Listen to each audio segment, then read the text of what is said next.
最近我胃口不大，吃的都吐了，所以我去医院检查了。当医生告知我怀孕时，我流下了喜悦的泪水。我和丈夫是儿时的朋友，大学毕业后结婚了，但一直没有孩子。老公试图安慰我说，怀孕应该自然而然地进行。也许我们的宝宝正在等待合适的时机。现在，合适的时机终于到来了。马太，你已经怀孕4个月了。胎儿是健康的，但你仍然应该避免任何外部影响。我温柔地笑了笑，抚摸着微微凸起的肚子。已经过去4个月了。我的月经一直不规律，当我腰部的体重增加时，我只是以为这是我吃的太多造成的。在家里，我几乎按捺不住，激动不已。我做了一顿饭，打算送给老公，同时也亲自与他分享这个好消息。我拎着饭盒，平稳地走过盖茨集团的门口。当我正要推开丈夫办公室的门时，一个迷人的女人拦住了我。你在做什么？她的语气很冷，不友好地打量着我。我举起饭盒给她看，说，我是来给西蒙送午餐的。在别人面前，我不喜欢直接称呼西蒙为我的丈夫。她松了口气，讽刺地说，哦，原来你只是个仆人。我是莉莉，盖茨先生的首席秘书。把饭盒给我。你现在可以离开了。我摇了摇头。我不是仆人。我想亲自把午餐送到盖茨先生手中。请让我进去。我话音刚落，女人的怒火就爆发了。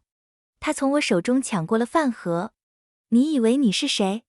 你只是一个仆人，你以为你可以勾引盖茨先生？你穿的也这么撒娇。今天我会给你一个你永远不会忘记的教训。说着，她迅速将我拖进会议室，关上门，扇了我一巴掌。我的脸瞬间肿了起来，倒在了地上。我还没来得及反应过来，我的头就被踢了一脚。宝贝，我不理会其他一切，蜷缩着身子，紧紧地保护着自己的肚子。我想看看你给盖茨先生带来了什么。莉莉，伍德打开午餐盒，把里面的东西倒在我的头上。我花了几个小时煮的牛肉汤滚烫的，从我的头发上滴到地板上。我的头皮因疼痛而灼热，但我不敢改变立场，怕伤害到宝宝。哦，还有烤鸡。但你可以忘记用这样的食物来取悦盖茨先生。他粗暴地抓住我的下巴，施加压力，迫使我张开嘴。如果你这么喜欢做饭，那你为什么不尝尝自己做的菜呢？淋漓尽致的烤鸡，淋漓尽致，砸在了我的脸上。我的眼睛和鼻子立刻被灼热感淹没，我痛苦地大叫起来。莉莉轻拍手，厌恶地说，好恶心，好油腻，差点毁了我的新美甲。她轻蔑地低头看着我，继续说道，你真的相信这句话，要赢得男人的心，就应该先赢得他的胃吗？以你的地位，你认为你为什么配得上盖茨先生？我试图解释，但被油脂引起的咳嗽打断了。让我有点呛到，这让我很难说出什么。就在这时，会议室的门被敲响了。莉莉，里面的噪音是怎么回事？我松了口气，以为自己得救了。然而，莉莉只是冷笑一声，就去开门了。这个婊子正试图勾引盖茨先生。我只是在给他一个教训。门口的秘书们个个脸上都露出了不屑的神色。盖茨先生是一个伟大的人，这就是为什么这些婊子都想勾引他。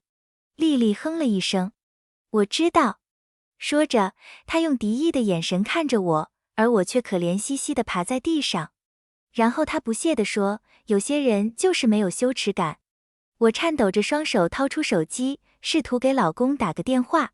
突然，莉莉盯着我的手机，眼神变得冰冷。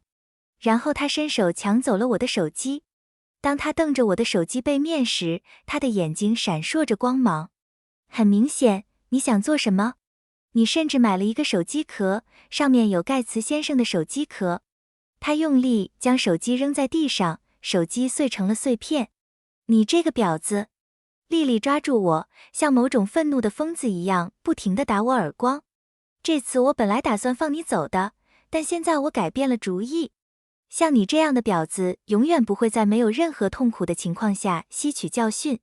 我像某种垃圾一样被扔在地上，姑娘们，这个女人竟然敢勾引盖茨先生，我们把她的衣服脱掉怎么样？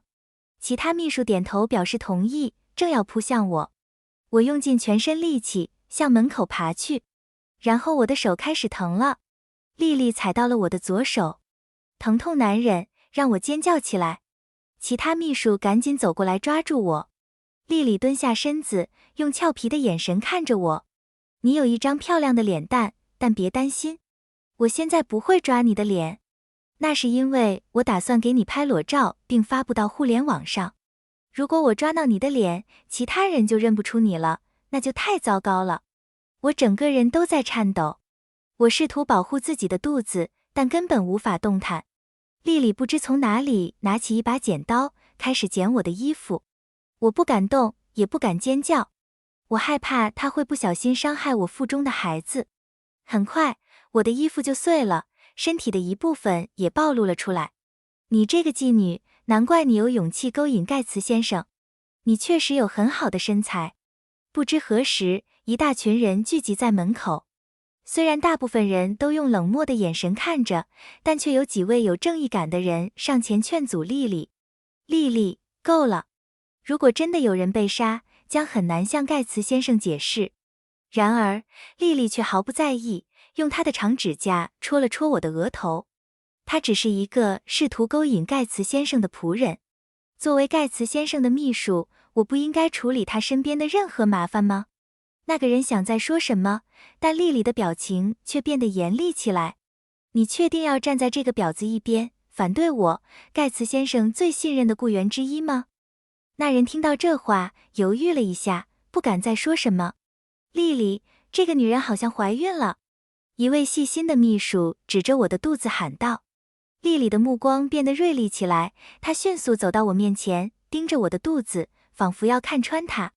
莉莉突然笑了起来，但她残忍的表情与笑声不符，仿佛下一秒就要把我撕碎。我万万没想到，尽管我对公司无耻的女人采取了千方百计的预防措施，但我仍然无法防备你这个莉。你敢背盖茨先生的孩子？我想看看你有没有机会生下他。他抓住我的头发，没有简单的打我一巴掌，而是把我的头撞在墙上。去死吧！所有试图从我身边夺走盖茨先生的女人都必须死。莉莉打我累坏了，把我摔倒在地。还没等我喘口气，我就开始感到腹部剧烈疼痛。我本能的蜷缩起来，但没什么用。在我再也无法忍受疼痛的最后一刻，我大喊：“我是西蒙的妻子！”房间里一时安静了。打！我没有得救，而是又被莉莉打了一巴掌。所以，如果你是盖茨先生的妻子，那我是谁呢？而且，我为盖茨先生工作了5年，认识他已经10年了。我从来没听说过他结婚了。你怎么敢欺骗我？你这个不要脸的婊子！我吐出一口鲜血，试图解释。我们是青梅竹马，我真的是他的妻子。听到西蒙的名字，其他一些秘书一脸担忧，想要阻止莉莉，但莉莉不屑一顾地挥手打发了他们。别担心，我是最了解盖茨先生的人。他不屑地上下打量着我。我破烂的裙子像一块抹布一样被扔到一边。我没有带任何珠宝或名牌物品，甚至没有携带名牌手提包。我带的饭盒只是一个可以从超市买到的便宜的。莉莉冷笑道：“再说了，看看这个可怜的、破旧的女人，她身上没有一件设计师的作品，她怎么可能是盖茨先生的妻子？”我终于喘了口气，但感觉两腿之间很暖。我对此有一种不好的预感。她流血了。其中一名秘书惊慌失措地后退了。我的心跳加快了，我变得疯狂起来。我虚弱地举起手，试图抓住什么东西，但我只感觉到更多的鲜血从我身下涌出。莉莉看了一眼，骂秘书：“大惊小怪什么？这只是一点血，有什么好怕的？再说了，她是个情妇，她怀的孩子是私生子，私生子被终止是很自然的。”人群陷入沉默，不敢为我发声。我捂着肚子，几乎是在祈求：“请叫救护车！我的宝贝，我的宝贝！”但没有人动手帮助我。大家只能冷漠地看着，带着一种隐藏的满足，等着我流产。丽丽继续看着我至少10分钟，而我则流血了。最后，她拿起电话，拨通了一个号码。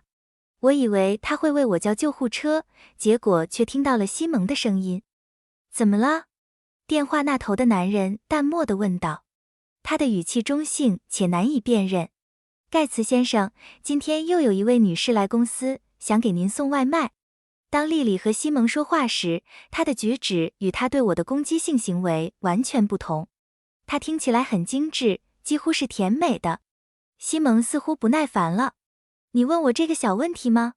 如果你不会处理这些事情，请你作为我的秘书有什么意义？你自己处理吧。他没有再说什么，就挂断了电话。丽丽扬起眉毛，得意的满意的环顾四周。你听到了吗？盖茨先生让我处理它。我张开嘴想哭，但我太虚弱了，发不出声音。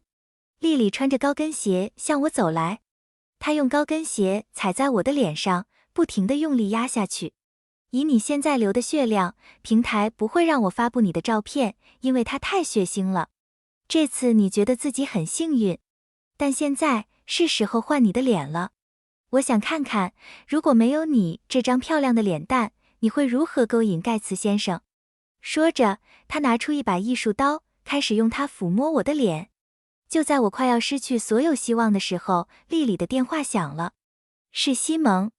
丽丽接听了电话。我需要立即准备好那拉斯顿项目的文件。现在就让他们做好准备。是的，盖茨先生。10分钟左右我就到公司。